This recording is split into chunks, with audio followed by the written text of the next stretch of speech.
Right, I've got the mechanics paper, international P1, so it's a new specification, October 2022, question 7, last but one question on the paper is vectors with velocities and position vectors. So we've got two ships, A and B, moving constant velocities. Velocity A is this and B is this. We've got to find the speed of A. So here's A. So going up to the right, it's got positive I and J components, and we want the speed of it. I like to write it as a column vector, and of course the speed, we do Pythagoras on that. This is really the length of that vector, the magnitude of the velocity is the speed. So it's 3 squared plus 12 squared square rooted, all root 153, or 12.4 meters per second. And here's B. I've now drawn this one going up to the right as well, but I don't actually know. P and Q might be negative. Hopefully the maths will sort it out though. And then the second part, 12 noon, the point, A's at the point with that position vector, minus 9i plus 6j, and B's 16i plus 6j. So the sort of same R and J components, so the same sort of north coordinate really, but A's over here because it's minus 9, and B's over here because it's plus 16. So it's T hours after 12 noon, A, B is equal to this. So I'm going to be looking at the vector from A to B after T hours. And here's where A is after 2 hours, roughly, after 2 hours. Here's where B would be after 2 hours. I don't know what T is, but I'm going to find out what that is. And I'm interested in this vector, A to B, which they've told me is equal to this. Hasn't got any P's and Q's in, but so I can find out what P and Q are.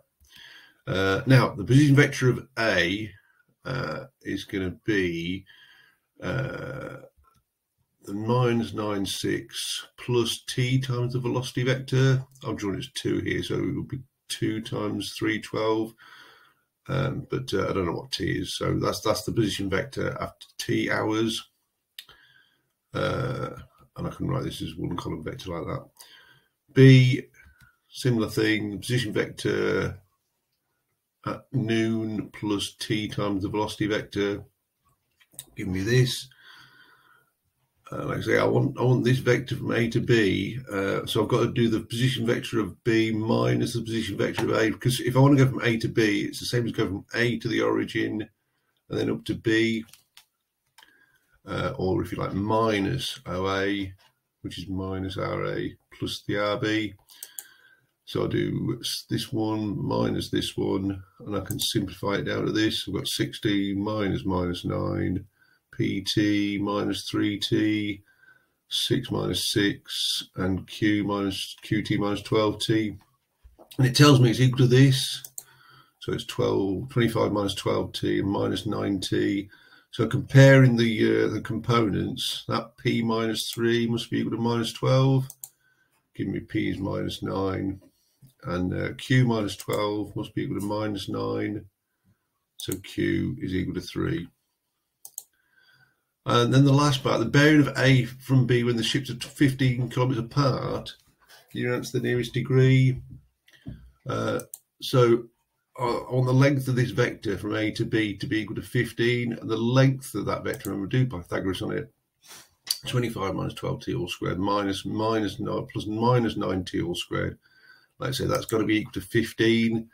If I square both sides, I've got to find out what t is. Square both sides and multiply these brackets out. I'll have 25 squared, and then 2 of 25 times minus 12t and 12t all squared. And then I'll have minus 9t all squared. That's going to be equal to 225. If I simplify this down, I've got a couple of t squared terms here, and a t term, and then a constant. And I get this. You can just stick that in your calculator, then it's quadratic. I'm going to divide by 25. I've got 9t squared minus 24t plus 16. And that left-hand side is actually a perfect square. It's 3t minus 4 all squared. So the t must be 4/3. So it's not 2 hours, it's 4/3, an hour and a third. And I want the bearing of A from B. So now I know what t is, I'll put it into here. and work out what the vector from A to B is, and it's 9 and minus 12. So if I draw it again, A and B down to the right, and this is 9 and that's 12. And it says the bearing of A from B. So I'll draw a north line at B, and it's this angle that I want. That's the bearing. That angle is going to be tan to the minus 1 and 9 over 12, or tan to the minus 1 and 3/4, which is about 37, giving me a bearing of 323.